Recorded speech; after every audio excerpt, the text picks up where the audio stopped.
Hey, what's up, everybody? Chad Calek here, and welcome back to the In a Crowded Room podcast for episode number 150.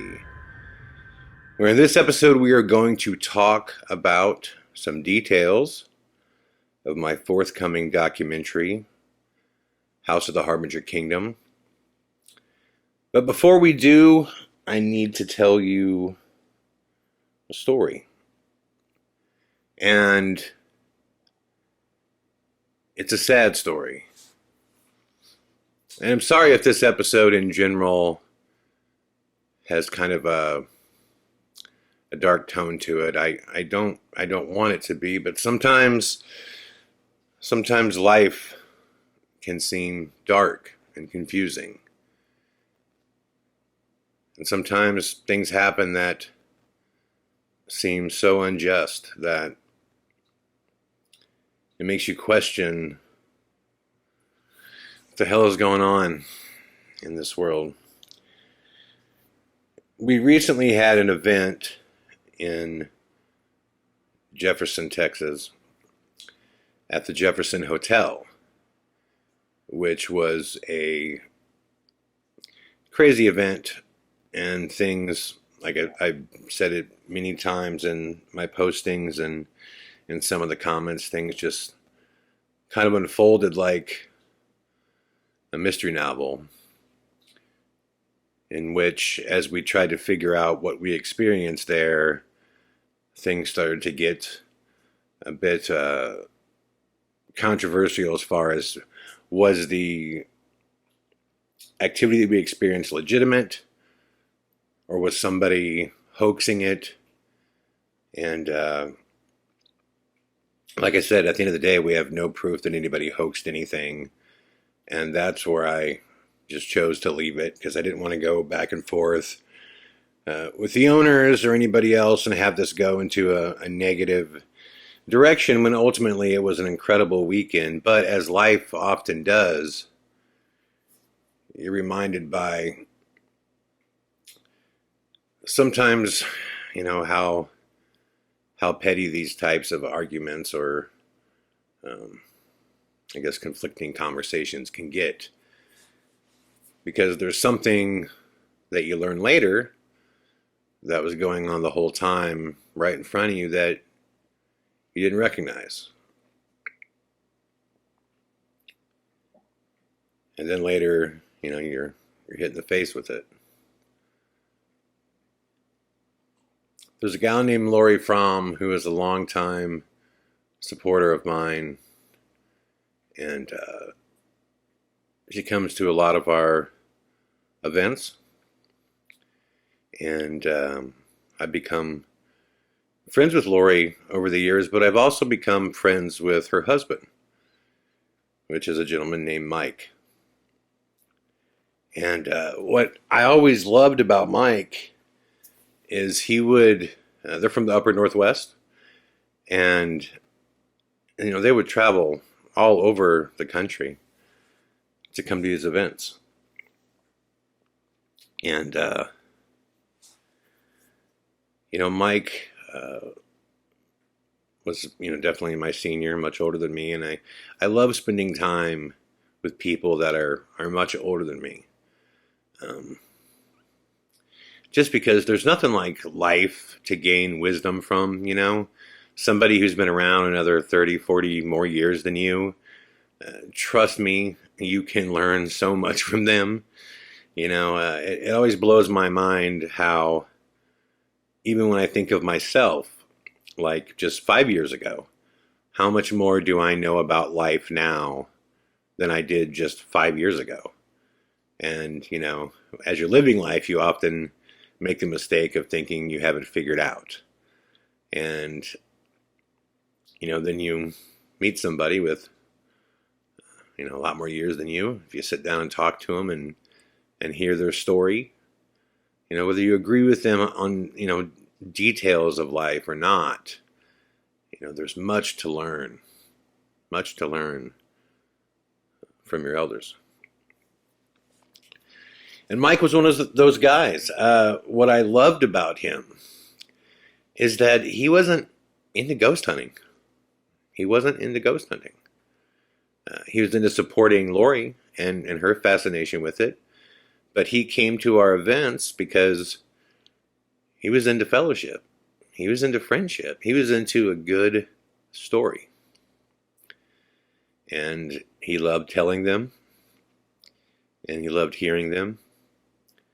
And he had a big, deep, raspy voice.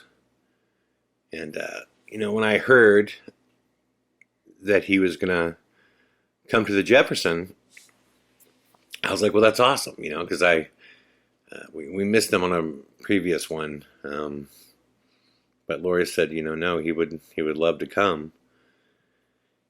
And, also ghost hunting it's really late, right? So if you're not into it, and usually, Mike would stay up till about the time the ghost hunt would start. And usually about then he would retire and get a good night's rest. So I just always found that really cool that, think, traveling and doing all that stuff, not that it's a hassle, but it's a process, that's a lot of process to go to just spend time with someone to share some stories. And I guess it meant a lot to me. It meant a lot to me. And, I remember my first day at the Jefferson. I walked out the front door and I heard, "Hey, Chad," and there was Mike. And, because I host the events and there's just a lot to do, in regard to making sure everyone's having a good time and that everyone's, taken care of and their needs are being met. And I don't get as much time as I would like to individually hang out with people, but I do get a lot. So I spent as much time as I could with Mike, and I had 3 or 4 great conversations with him, and caught up with him about his life and what had been going on. And I genuinely appreciated his friendship and the time that he took to go all that way just to have a conversation. And we shared some laughs, and that was it, And then I was shocked because I got a message from Lori that a few days later,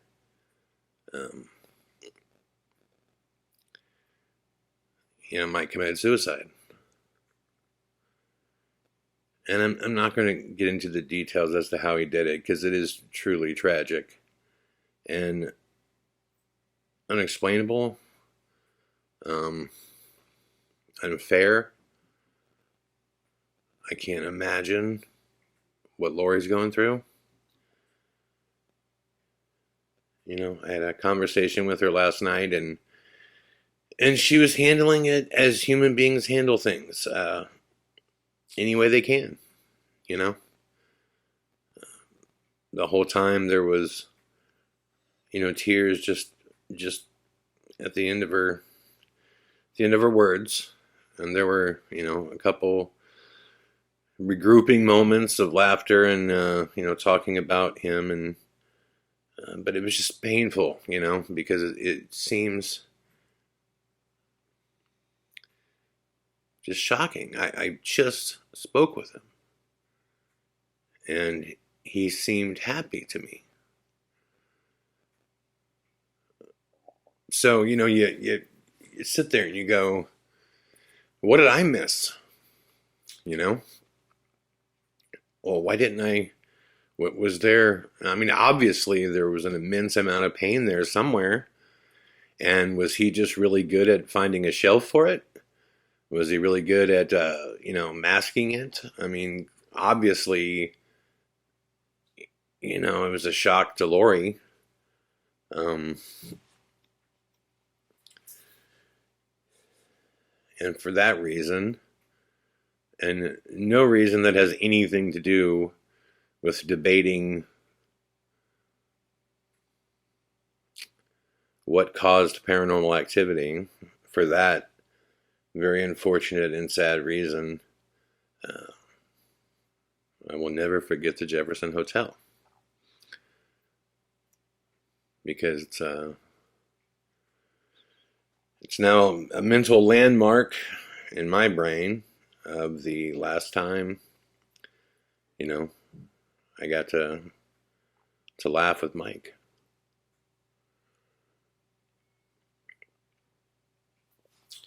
Stuff just seems so unfair. You guys know my next film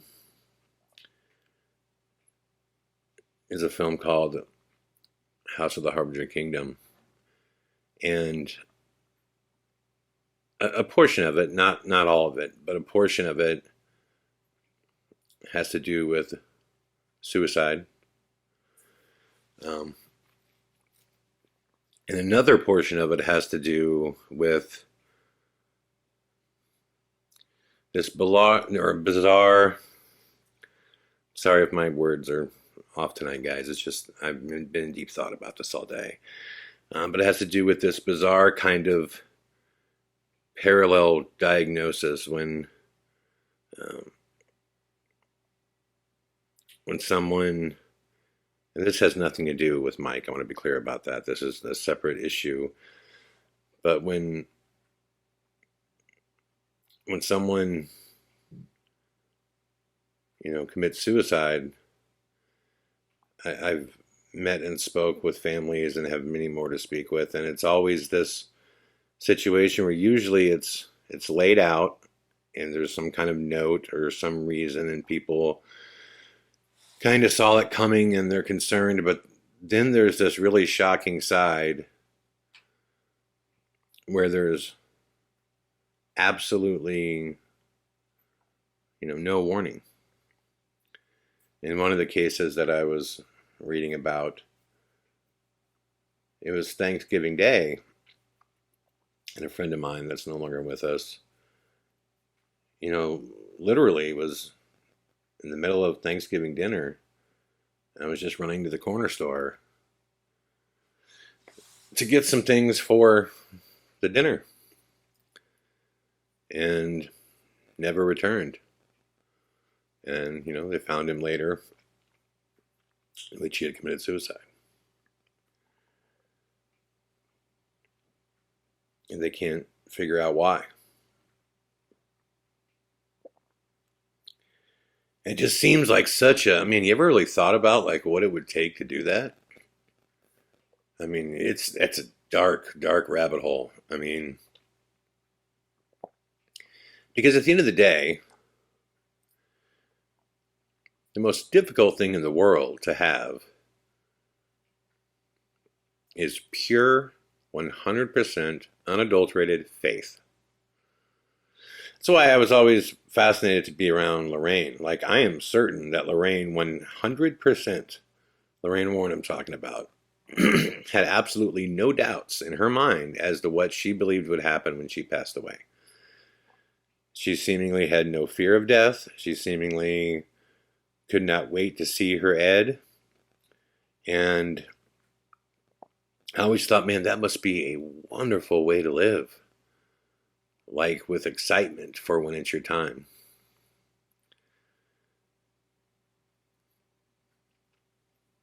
But on the flip side, in a negative situation with a suicide scenario, I just can't imagine what it would take. That is the final...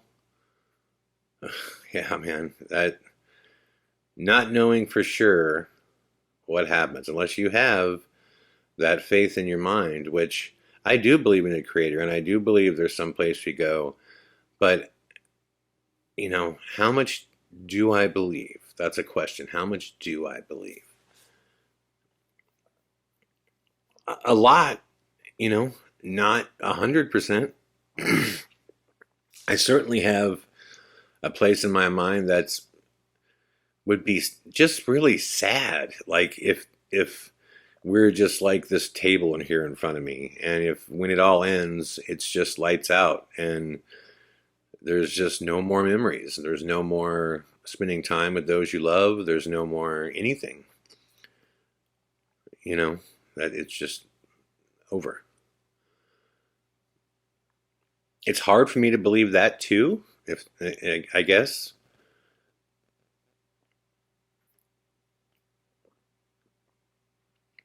But it's just weird how life seems to have a course that it runs, like on its own, and it almost seems like you can't. There are some things in life you can't steer. Um, one of the reasons House of the Harbinger Kingdom is so important to me is it's a big concept that I think is very important. And my dad and I were actually working on it together. And we were both researching a lot of different thoughts and ideas I had, and we were both coming to some pretty shocking conclusions about the reality of evil and the reality of good and good versus evil. And that's why I say, it's a film that is so much bigger than ghosts. And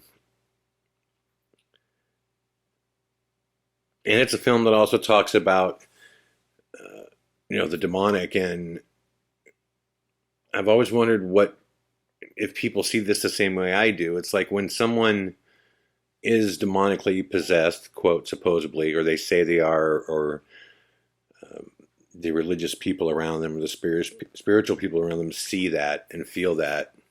And I know what that's like, to look at a family member and just not see them, and look in their eyes and just know they're not there.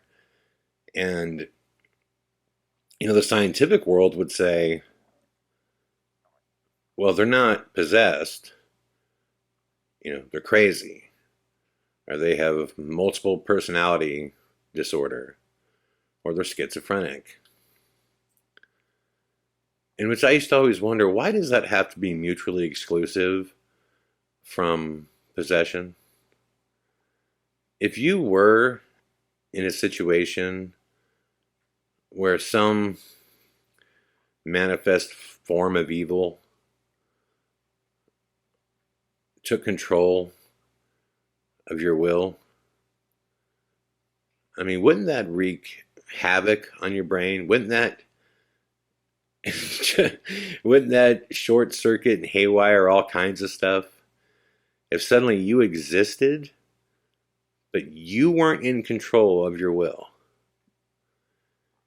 And why can't it be that when the scientific community is saying that's multiple personality disorder, that's schizophrenia, like, why could that not be just the description of what occurs when possession takes place?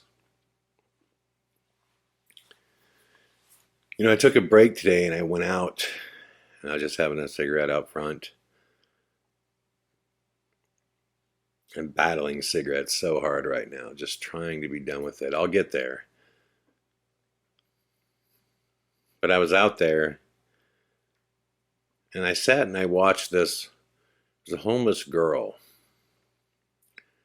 and she was at the bottom of the steps from where I was at, and for probably 20 minutes, she was engaged in a verbal war with nobody. But if I would have just filmed like one side of her and just cut the frame off where she was at, and you couldn't see what was just to the left of her where someone would stand, you would swear to God she was talking to somebody. And this went on, forever.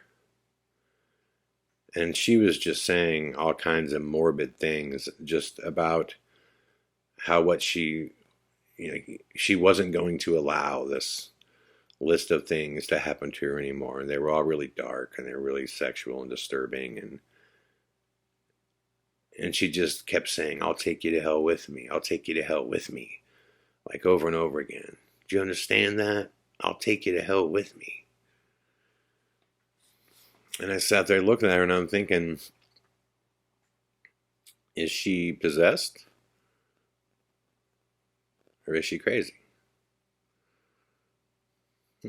Maybe it's just drug induced, but that's kind of the same question I would pose to people when you give someone a heavy amount of drugs, of whatever it may be. I mean, what it does is it loosens your grip on your ability to make good decisions and your ability to process the things in life that are coming your way. Essentially, it loosens your grip on free will.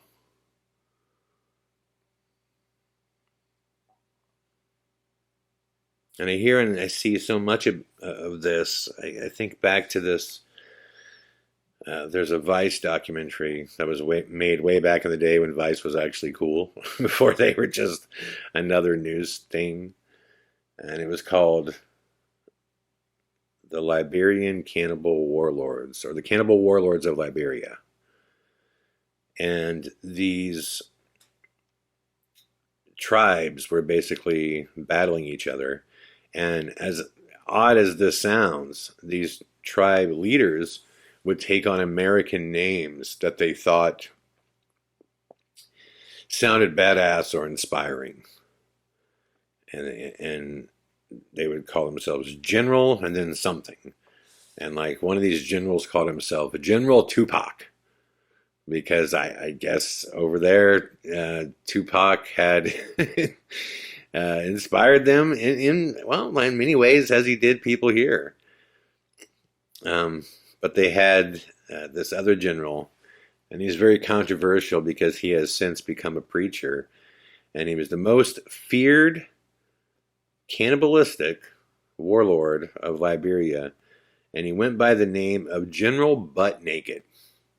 General Butt Naked. I'm not making this up. You could watch this documentary. And he got that name because before he would go into battle, he convinced his entire tribe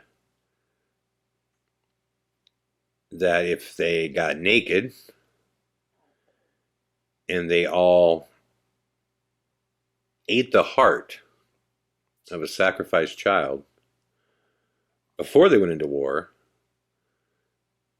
that they would develop magic and bullets couldn't hit them and people couldn't see them.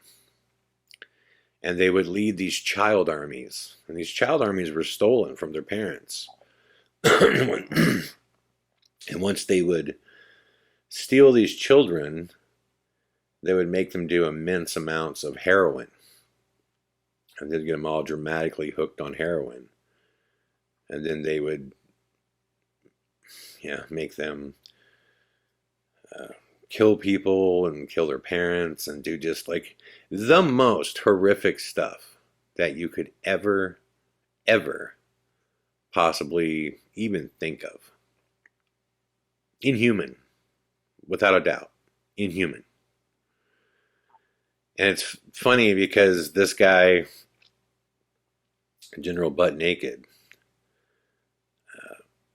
when these wars ended, he immediately found Jesus.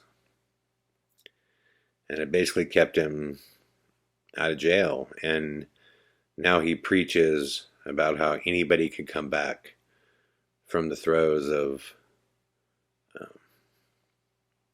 possession. And he claimed that he became possessed by spirits, and that's why he did all this stuff. And on one hand, it's like, you're saying whatever you have to say to just not be sentenced to death. But on the other hand, it's like, well, of course you're possessed. Wouldn't you have to be to do something completely inhuman? The only question to me is this just an act that evil is having you perpetrate so that you could still be amongst society? These are big questions, guys. These are big questions to attack and try to answer. And House of the Harbinger Kingdom tackles a lot of them. And like most of my films, you can try to guess what this story is going to be about, and I promise you, it's going to be different than what you think. But these concepts are very real. My father and I used to talk about them all the time, and we used to talk about suicide a lot because it was just such. I've lost so many friends, guys. I mean, a dozen people that I've graduated with, um, probably 7 or 8 more that I played music with back there in Iowa. You know, Mike was another one. And I'm not suggesting that at all that there was any kind of evil that, or anything paranormal that was abnormal with Mike. I certainly didn't see that, and Lori's assured me that's not the case. Um, but all of it. So it's so hard, you know, making documentaries and films like this. I understand why they've not been made and why people don't want to do it, because it's really hard. It's hard to kind of live in this information, right? This, because that's what you're doing when you're making a film. You're diving into a pool of information. And when it gets this dark and you see this many people hurting, and it's this confusing and this unfair, and you realize there's no one out there trying to address the world with spirituality and the problems that people may face, you know, besides being told, you know, pray. You know, I mean, it's just a big concept. But one of the things that is, I think I have my mind wrapped around what evil is and why it exists, what its goals are. I think I have my mind wrapped around that. I think I have my mind wrapped around why there's the opposite of that. Why there's beauty in the world and the need to live and have memories, the yin to the yang. For whatever reason, the universe, one of its universal properties, is that there's an equal and an opposite to everything. You know, you can't have one thing without the other. You know, we would not know what good felt like if we didn't ever feel bad. We wouldn't know happiness if we weren't ever sad.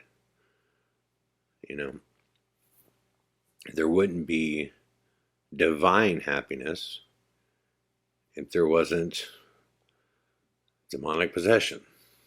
You know, that there's a yin and to a yang to all of it.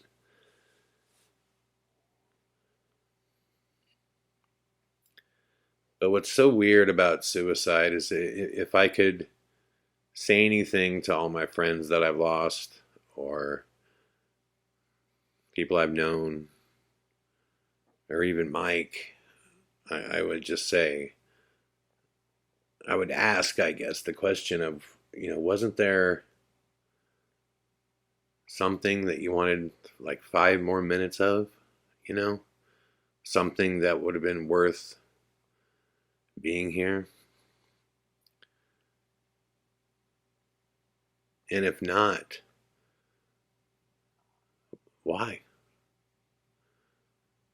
And I don't have my mind wrapped around that. I don't know why. I don't know why. I don't know why evil has the ability to take people over. I don't even know how spiritual divinity and positivity, you know, takes you over. I don't know how that's such a process And I'm not trying to meld the two either. I'm not trying to say that committing suicide has to be something evil. It doesn't.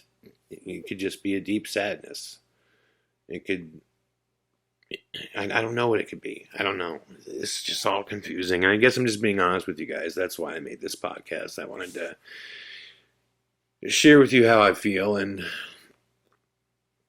I was looking for different subjects to talk about tonight, and I just couldn't get my head out of this collection of thoughts. So I just wanted to basically share it,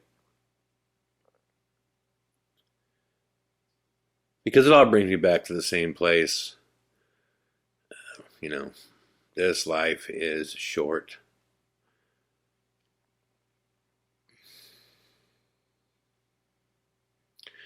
And it's fragile.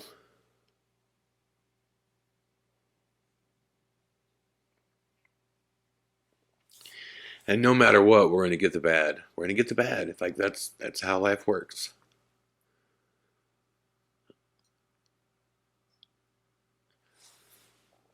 But that's why you got to make the good count. That's why you got to get the good, you know? That's why you got to cherish those good moments, man, and live it up and make those memories.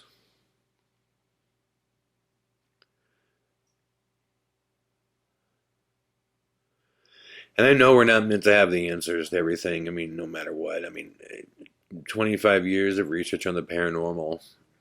And I definitely have some things that I've figured out, but the things that I have not figured out have come to the conclusion that they can't be figured out. Not by us, not here, not now. But I have learned that our time matters.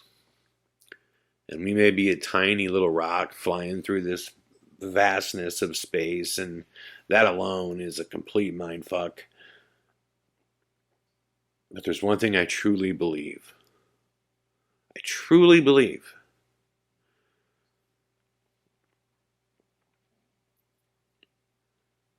Even though the universe is infinite, and we're just a tiny speck of nothing compared to it all, this place is special. And our time here is special. And it matters.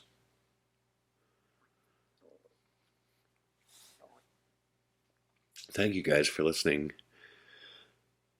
I'll be back tomorrow with another episode of the In a Crowded Room podcast. Much love and all the best, my friends.